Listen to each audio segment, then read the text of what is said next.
ఇలాంటి కష్టాలన్నీ ఆడోళ్ళకేనండి బాబు. చీరలు పెట్టుకుందామంటే బీరువాలు చాలవు, కట్టుకుందామంటే ఒక్క చీర కూడా నచ్చి చావదు.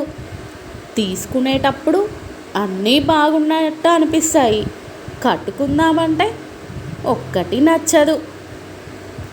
కట్టుకున్న చీర మళ్ళీ కట్టాలనిపించదు. ఆడవాళ్ళ ప్రాబ్లమ్స్ ఏమర్థమవుతాయి?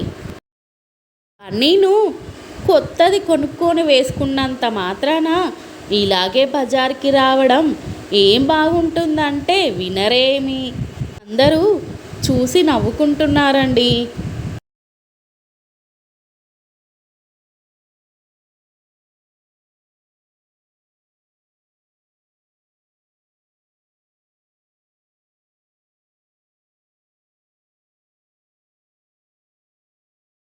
నా జీవితంలో ఎవరికి ఏ అపకారమే చెయ్యని నన్ను ఎందుకు హింసిస్తున్నారో చెప్తారా? నన్ను ఇంత హింస పెడుతున్నారు. వాట్సాప్లో వద్దన్నా వినకుండా గుడ్ మార్నింగు గుడ్ నైట్లు అని పెట్టినందుకు, పని పాట లేక గుడ్ మార్నింగు గుడ్ నైట్ అని పెట్టితే సరిపోతుందా?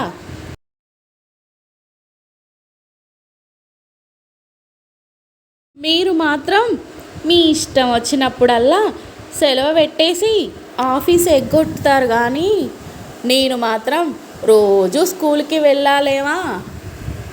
నేను వెళ్ళను.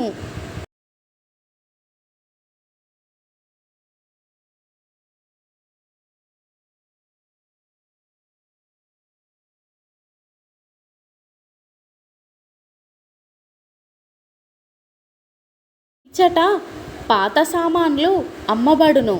ఏంటండి పాత సామాన్లు అమ్మబడును అని పెట్టారు? మా వీధిలో గొడవలు ఎక్కువండి. అందుకే గొడవ పడినప్పుడల్లా సామాన్లు బయట విసురుతూ ఉంటారు కదా, అవే ఇవి.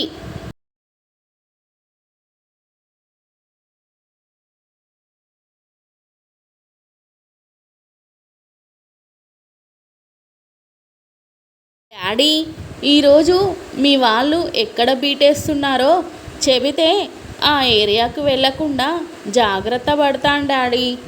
అసలే హెల్మెట్ లేదు.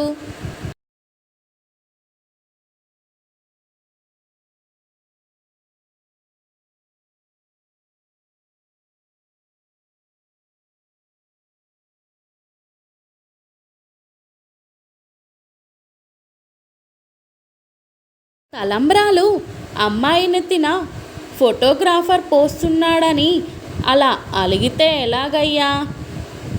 ఎలా పోయాలని చూపిస్తున్నాడంతే అల్లుడు గారు. అలా పెళ్లిపీటల మీద నుంచి అలిగి వస్తే ఎట్లా చెప్పండి? మీకోసం ఎదురు చూస్తున్నారు, రండి అల్లుడు గారు.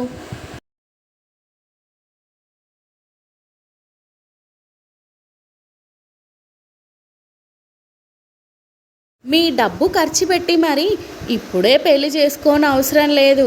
కొంచెం ఎండలు ఎక్కువైనాయే అనుకో, అప్పుడు మనుషులే వర్షాల కోసం మీకు పెళ్లి చేస్తారు, కానీ అప్పటి వరకు వేచి ఉండండి. ఎందుకు వేస్ట్గా ఖర్చు చేయడం?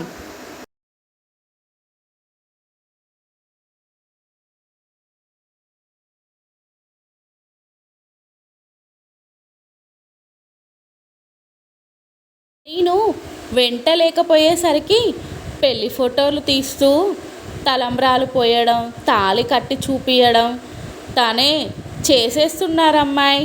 అందుకనే నేను వెంట వెళ్ళాల్సి వస్తుంది. ఉంటే కొంచెం అదుపులో ఉంటాడు ఆయన.